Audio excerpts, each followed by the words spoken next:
Assalomu alaykum qimmatli qarindoshlar, yaxshimisizlar? Bugun 2022 yili 2 ayning 6 kuni yakshanba.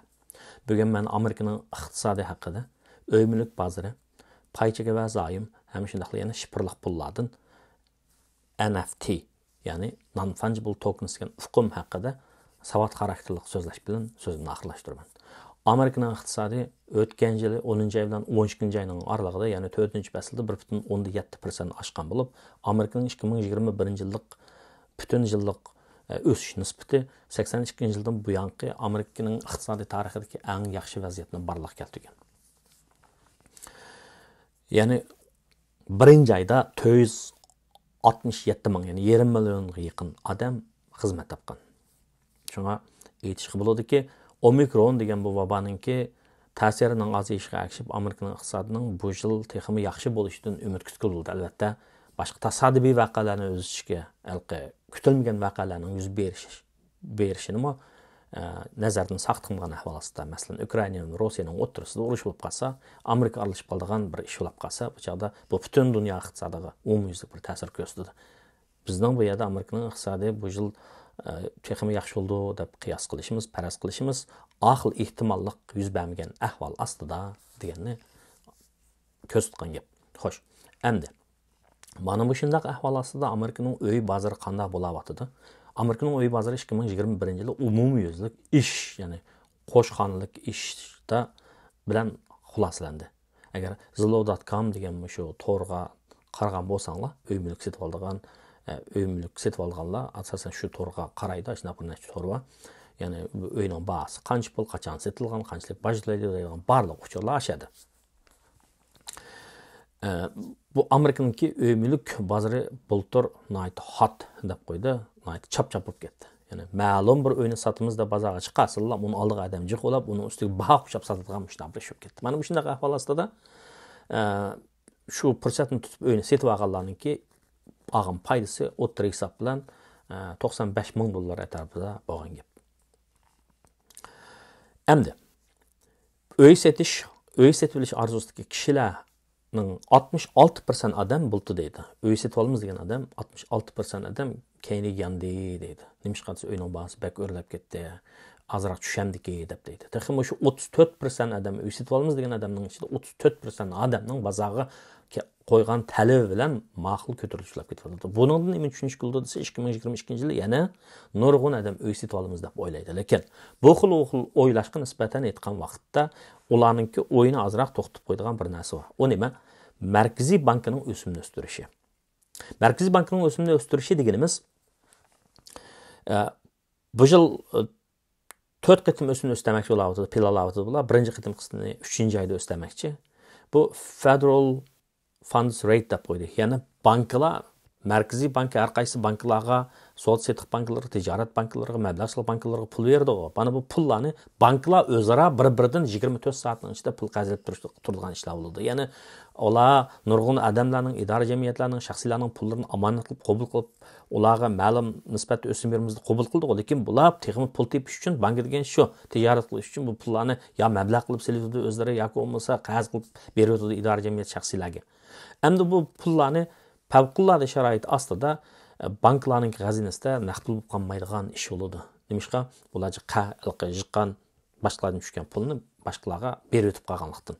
Bunday ahvolda ular boshqa bir bankidan bular qazab turdi. Bu xil 24 soatlik qazab turdi. Bu xil qazilishga nisbatan bularning to'laydigan badali 0.25% yuqori bo'ldi degan gap. Endi bu pulni bular qanday tepib oldi desa, yani bundan keyin mashina olamiz, uy olamiz, zavod quramiz, korxona ochamiz deydiganlarga yoki idora jamiyatlarga bular qarz berish orqali yuqoriroq nisbatda qarz berish orqali topadi.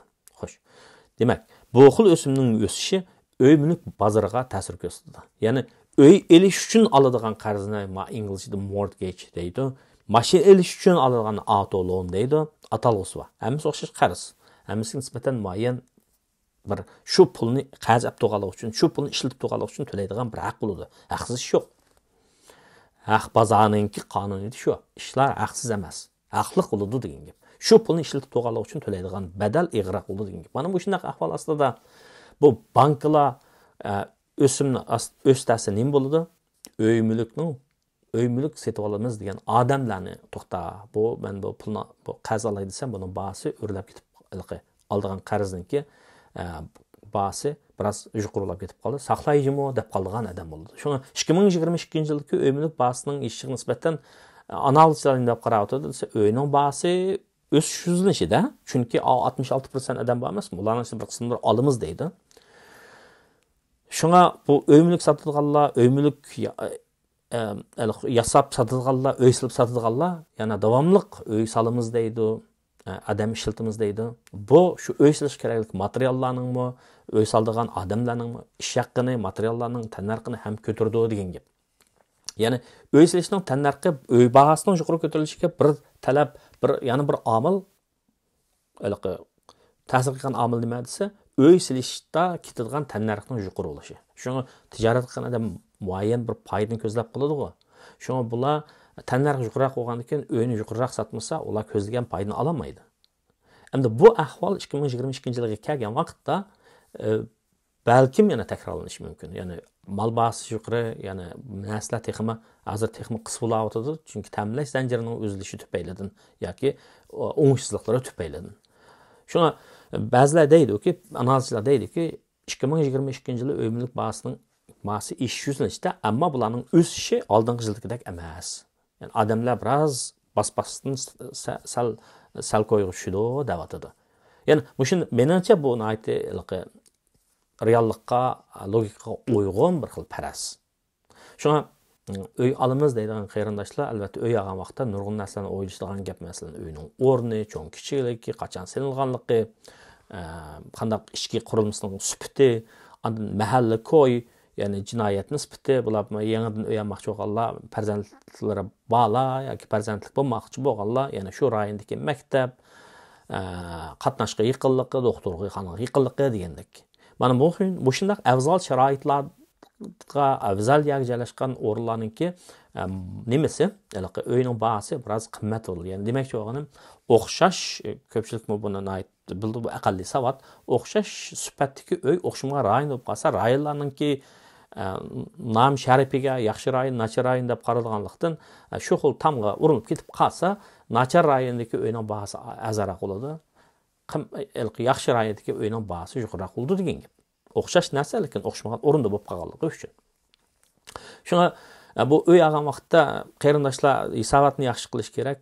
O'xshash bozorda mortgage qarz beradigan odamlar o'xshamagan nisbatlarni o'tirib qo'ydi, o'xshamagan baholarni o'tirib qo'ydi. Shunga diqqat qilish kerak, chunki mening 5 yildan o'tgan o'xshash bozorda o'xshamagan narsalarni, xil farq bor ularning ichida nihoyat so'zlashib elish kerak. Undan sirt yana bu 20% down payment qo'ysa, mortgage primary insurance degan narsani to'lamaydigan gap. Ya'ni ma'lum uyning bahsi 600 ming dollar bo'lsa, shuni 20% 120 ming dollarni siz oldin to'lasangiz, qolgan 480 ming dollarni bankdan qarz olsangiz, banka buningga sug'urta ol demaydi.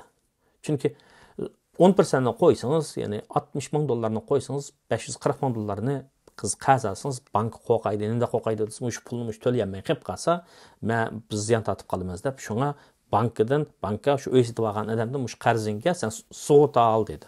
Chunki mush sug'urta bilan kapolatga qilsang, navbat sen to'layolmay qolsang, sug'urta bizga to'lab beradi pulni deb. Shunga bu shunday har xil nimalar bor, buniki uy olgan vaqtda o'ylashadigan narsalar bor. Anadan keyin uy olgan vaqtda u noqul bankaga shu qarzni to'lab qutulib bo'lmaydi. Ya'ni property tax deydigan narsalar bor, uy mulk beji deydigan narsa bor. U rayonlarga qarab o'xshamaydi. Yaxshi rayonlar to'laydigan property tax yuqoriroq bo'ladi, uy mulk beji. Anadan keyin toksu nurg'un chiqimlarni hisoblab, formula bilan hisobga kirgizadigan gap. Shunga ba'zi qarindoshlar ba'zi xabarlarni anglagan bo'lishi mumkin. Amerikaning uy mulk sohasi yana 2008-yildagi pul muomala kirisini takrorlashi mumkin deydigan. Menimcha uning ehtimolligini aytaman. Sabab nima degan vaqtda ayni vaqtdagi ahvollar hozirgi vaqtda o'xshamaydi. Ayni vaqtda banklar pul tepish maqsadida, chunki bank qarz berish orqali pul topadi emasmi? To'lash iqtidori bo'lmagan kishilarga nurg'un pullarni berib o'tgan. Men bir leksiyarimda so'zladim, unda ichimlik leksiyarimda shu vaqtdagi pul muomala kirisini tushuntirib so'zladim. Shuni bu yerda takrorlamayman. Ya'ni subprime mortgage degan bir hukm chiqqan u yerda. To'lash iqtidori bo'lmagan kishilarga qarz berib qo'yib, qarzni ololmay, chunki o'ylar haqlar u pul to'lash iqtidori bo'lmay turib, bankdan qarz olib, uyni ilib olib, anikin uyning oyday to'laydigan mortgageni to'layolmay qolgan vaqt qanday bo'lgan gap? Bank uyini tatib olgan gap. Bank nurg'un uylarni tatib olgandan keyin iqtisod chekingan vaqtda u uyni oldiga adam bo'lmagan vaqtdan keyin uning bahosini tushirib setishga to'g'ri keldi. Shunga necha banka shu joyda vayron bo'lib ketgan gap. Hozir shunday bo'lib qilish mumkinmi Amerikaning uy mulk bozorida? Bundan ehtimolligini aytdim. Sabab Amerikaning iqtisodi yaxshi. Ya'ni omikronninki ta'sirininki iqtisodga ko'rsatgan ta'sirining ozayishiga ergishib, bu Amerikaning iqtisodi texnik yaxshi bo'ldi. O'tgan ayda, ya'ni birinchi ayda Amerikaning o'zida 467 ming odam xizmat etdi. 2 million odam yaqin odam xizmat etdi. Ya'ni 4 milliondagi odam ixtiyoriy holda xizmatdan bular to'xtab qolgan gap. Biz bunda xizmat qilish iqtidoriga turib, xizmat izlamagan, xizmat to'xtab qolgan odamlarni ishsizlarga hisoblamaymiz. Ularning muayyan iqtisodiy kapolat bo'lgach to'xtab qolgan gapda. Yoki har xil o'ylarni qilib. Endi bu hukumatning men ishsiz deb pul olgan odamlarning sonimi to'g'rilashga qarab qolgan gap. Amerikaning iqtisodi bu yil ish qarab mangdi. Bu xil ishish nimaga ta'sir ko'rsatdi degan vaqtda bu ishish Amerikaning iqtisodining ishi o'yinlik bozoriga ta'sir ko'rsatdi. Ya'ni xizmati va kirimi ishlayotgan odamlar nima ish qildi? Ya'ni uy olamiz deydi. O'tgan yili uy olamiz degan odamlarning ichida 66% odam uy olmabdi. Chunki bozor bosib ketgandan keyin, chap-chap bo'lib ketgandan keyin. Endi hozircha desa, shularning bir qismi uy olamiz deyish mumkin, lekin o'sim nisbatining esishi ularning bu uy olsam bo'ldi degan xiyolini to'sab qilish mumkin. Shu qaysi xil ularning xiyoli ustun o'rnida turdi, bu ularning qaror chiqarishiga bog'liq. Lekin har qanday bozorda mayli tushayotgan bozor olsin, cho'kayotgan bozor olsin, ishayotgan chap-chap bozor yoki bas yoki kasat bozor olsin, savdo qilgan, fursatni tutalgan odamga nisbatan foyda olish ehtimoliga aman bo'ladi ekan bozor degan vaqtda. Chunki o'xshash bozorda o'xshamagan qarim-qarshi o'ylaydigan odam bo'ldi degan gap. Ya'ni mana birisi qo'pib uyning bahsi tushdi, oshdi, men setvasan pul topmayman deb o'ylasa, o'xshash vaqtning o'zida mana uyning bahsi nihoyatda yaxshi, buning yana ustidan buni oson foydalanma deb o'xshash bir odam chiqdi degan gap. Shuning bilan bozorda elish berish bo'ladi degan. Xo'sh. Endi ishsizlikning nisbati tuvan, pul pahalılık bo'ldi, baho oshdi degan bilan kishilarning maoshimi ozroq o'syapti degan gap. Chunki idora jamiyatlar cost of inflation deydi. Pul pahalılığının tanarxini kishilarga qo'shib berayotgan gap, maoshni o'stirayotgan gap. 2-3% qilib o'stirayotgan gap. Bizning idoralarimiz o'stiradi, boshqa ham o'stirdi albatta buni. Shunga birinchi qitim uy olamiz deydiganlarning soni eshiyotidir. Bular uyni olamizlar deydigan xaridorlar oldi ekan, bir narsa uy bahasida tushunmaydi. Ammo uy silishning tanarxini o'zi eshib ketgan gap. Nima desa, uy bahasining yuqori bo'lishi yana bir ta'sir ko'rsatgan narsa, uy silish ketadigan semont, temir, yog'och, amgak kuchi deganlarning hammasigidek eshib ketgan gap. Xil materiallarning, xom ashyolarning kelishi ma'vo nimaninki tuvan tanarx bo'lamaslik sabab ta'minlash zanjiridagi uzuklikdan gap chiqayotgan gap. Shunga bu xil ahvol, ya'ni ta'minlash zanjirining ozroq yaxshilanishiga ahvoliga qarab, uyning bahasi, ya'ni xom materiallarning bahasi ozroq tushsa, uylarning bahasi ozroq tushishi mumkin. Hamda o'sim nisbatining yuqori bo'lishi, ya'ni uy bahasining ozroq tushishini keltirib chiqish mumkin. Shunga 2022-yili uyning bahasi ishishi mumkin, ammo ish surati 2021-yildek bo'lmaydi. Albatta, uy olgan vaqtda nurg'un yerlarga qaraydigan gap ko'pchilik. Shunga bu to'g'risida uy degan muqim mulk, yer degan oltin qo'ziq deydi. Ata-bobolarimiz bu aslan uyni olgan yaxshi. Bularmi Amerikaning sharq-shimol, demak, sharq qirg'i va g'arb qirg'idagi Kaliforniya, Los Angeles, New York, Massachusetts degandek mushroylarda uyning bahasining ishishi Amerikaning o'rta qismiga qaragan vaqtda yuqoriroq bo'layotgan gap. Yana birisi Texas.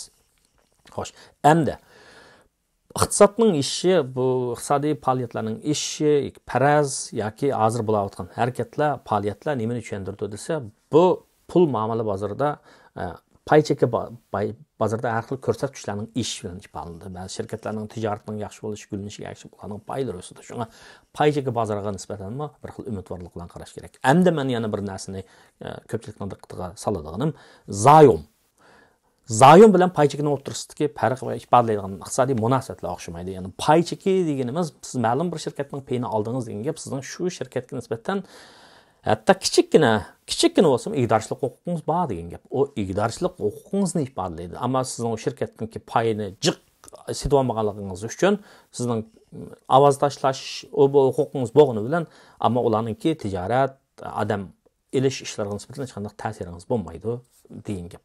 Ammo zoyimchi desa, zoyim bu qarzdorlik, haqdorlik va qarzdorlik munosabatini ifodalaydi. Sizningki zoyim olaman deganingiz Ben haqqa qaz verib turman deganingiz. Bu yerda zayımlar bir neçə qılındı. Yəni Amerika hökumətinin zayımı, Mərkəzi Bankının zayımı, yerli hökumətinin zayımı, şirkətlərin zayımı oldu. Bunların içində ən nemesi, bir xətərə nemənsə hökumətinin zayımı. Çünki Mərkəzi hökumətinin pul besib çıxırış, bac eliş, bac nisbətini östürüş hüququ var. Şunun üçün o hökumətlə mövcud olur ikən o zayımğa çoxum egi çıxırdı. Çünki payçıqı bazarına nisbətən etdiğin vaxtda zayım nisbətən muqim bir xil pul muomala tuvari yoki mahsulot hisoblanadi. Ya'ni xuddi sig'in kalidek o otni berib tursa chiqarayvergandek bu zaim shu. Uniki kuponlar bo'ldi, ya'ni muayyan darajada vaqt o'tgan vaqtda dirni olasiz, ammo o har bir qarorga kelgan vaqtda sizga o'simni berdi. Endi bu yerda men asosligi Amerikaniki markaziy hukumatning zaimlaridan 3 nima deb so'zlab o'tay. Birinchisi T-bill deydi. T-bill degani bu odatda 13 haftalık yoki 3 oylik, 20 yillik, 1 yillik bo'ldi. 1 yildan tuvan bo'lganlarni T-bill deydi. Bularning berilgan o'sim biroz tuvarak bo'ldi. Anadan keyin ikkinchisi T-notes deb qo'ydi. Bu zaimning bir turi. Bu odatda 1 yildan 10 yilning atrofida bo'ladi. Uzoqroq tutib tursangiz uzoqroq beradi. Yana birisi T-bond deb qo'ydi. Zaim, treasury bond, T bu yerda T treasury, xazina deganga vakillik qiladi. T-bond deydi.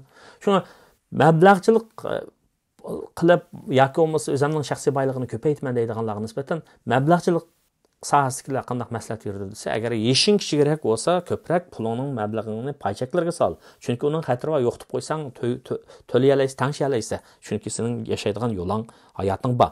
Ammo yeshing cho'ngaygan bo'lsa, cho'ngroq yashdagi bo'lsang, sen mablag'ingni ko'p qismini paychaga solma, ammo zaimga sol deydi. Chunki zaim sizga muqim, uning qiymati yo'qolmaydi. Muqim bo'ladi. Uning ustiga zaimning yana bir tarafi Mərkəzi hökumətinin Xəzinə Ministerliğinin zayımını alsanız, bunun nisbətən bəzi bir bajlarını, iştatlıq bajlarını töləməyəsiniz deyman.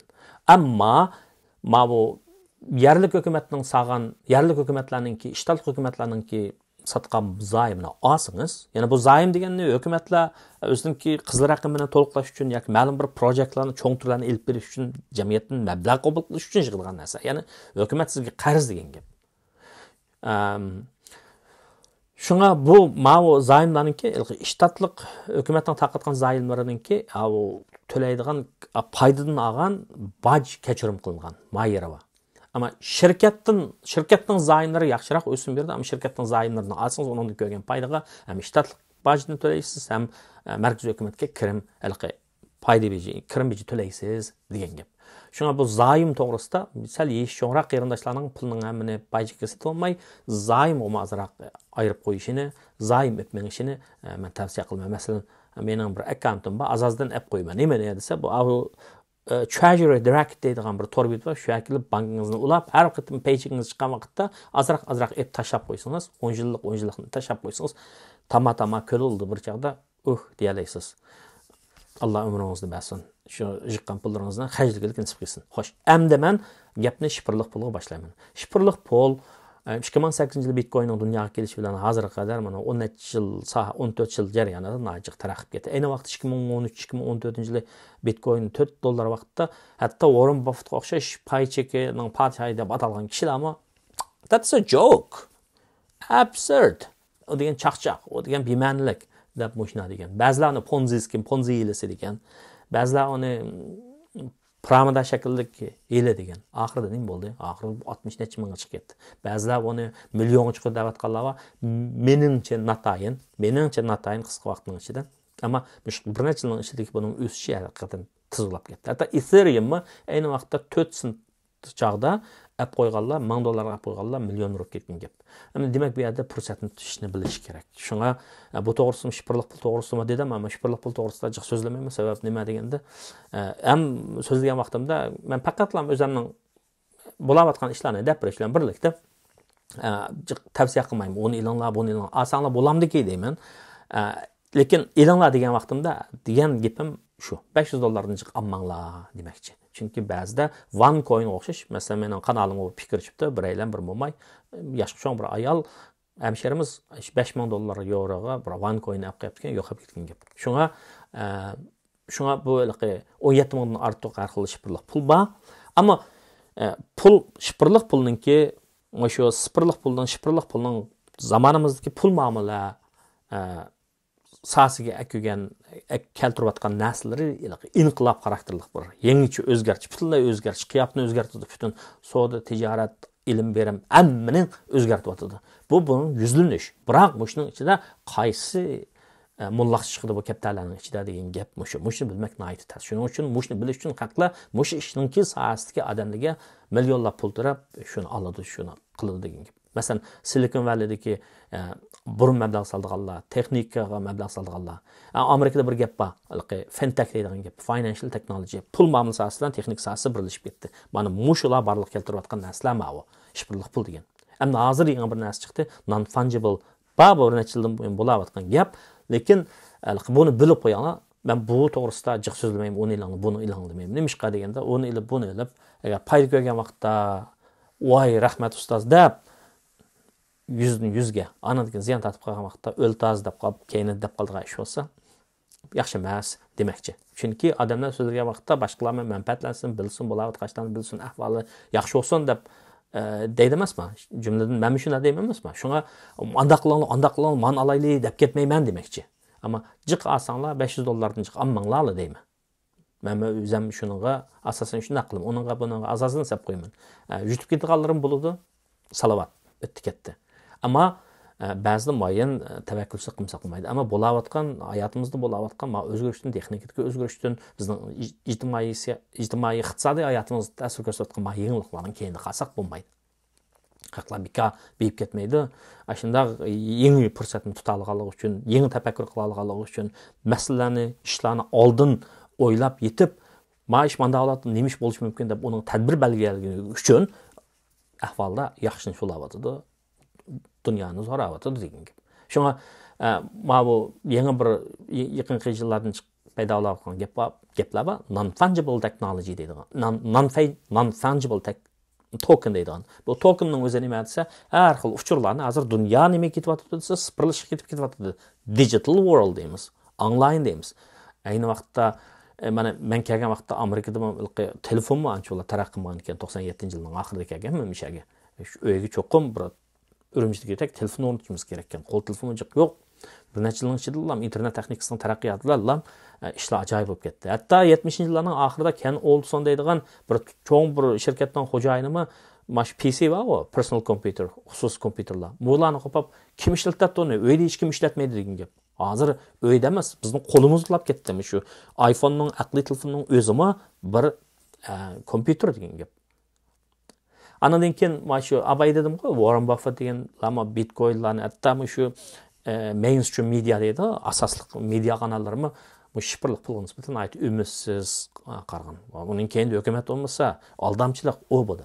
Oxiri qanday oldi? Hozir o'zi nimaga qarab turib, bunda qirg'oq daryoning qirg'og'iga qarab turib, bu degan salab, mehnat, axlat bu ishni emas, kerak emaydi degan odamlar hozir sakrab shuni ishchiyotdi degan gap.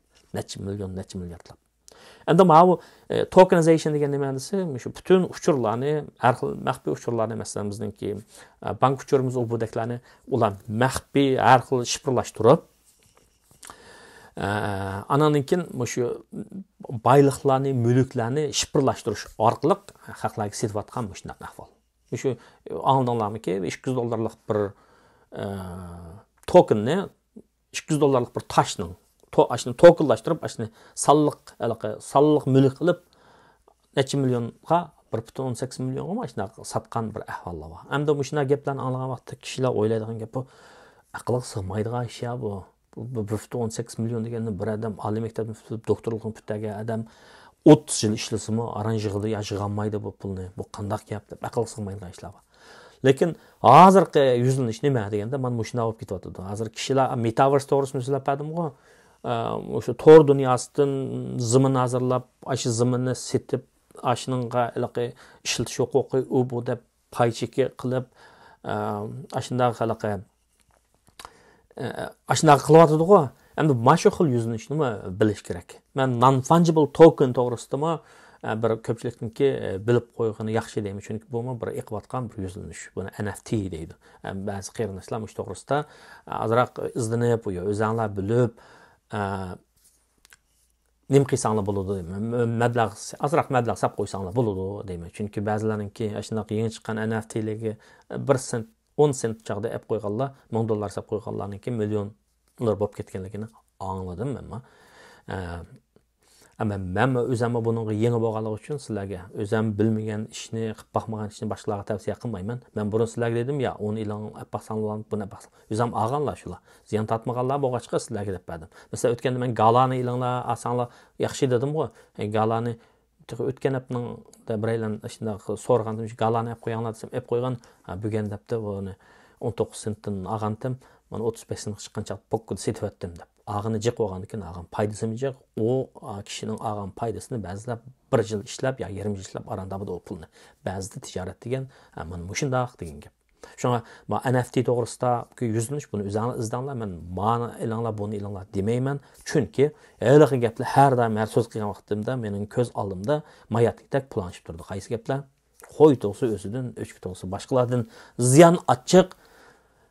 Pulning bir uchi yurakda, pul uchi bilakda deydi. Onda bo'lsa, xayr, xo'sh, ko'pchilik bo'linayotgan mush pul muomalasasiga yangi yuzlanish, yangi texnika bu narsalarni har zaman kutib, izlanib, boshqalar bilan aloqalashib, ko'proq uchur egallab, andan keyin qaror chiqarsak, cho'qim bizning moddiy hayotimizda yaxshilanish bo'ladi. Moddiy hayotimizda yaxshilanish bo'lsa, yani el uchun yaxshi ishlarni qila olamiz. Ma'rifni qo'llay olamiz, masalan, nashriyatchilikni qo'llay olamiz, adabiyot san'atlarimizni qo'llay olamiz degandek o'xshash. Shuningdan andan keyin bir millatninki shunday taraqqiyotimi shunday ko'ngil bilishdan, tadbir belgilashdan, loyihalashdan, tashkillashdan, qo'llashdan, yurak bilan, mehr bilan söýüşdən bo'ladi.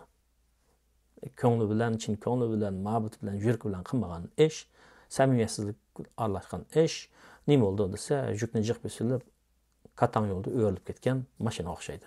Shunga yaxshi niyatlik har bir kishilarimiz, har bir uyg'urimiz beyson, Allah bularga bayliq versin, andan baylig'inglarni yaxshi ishlarga ishlatishinglarga tilakdoshman, rahmat sizlarga.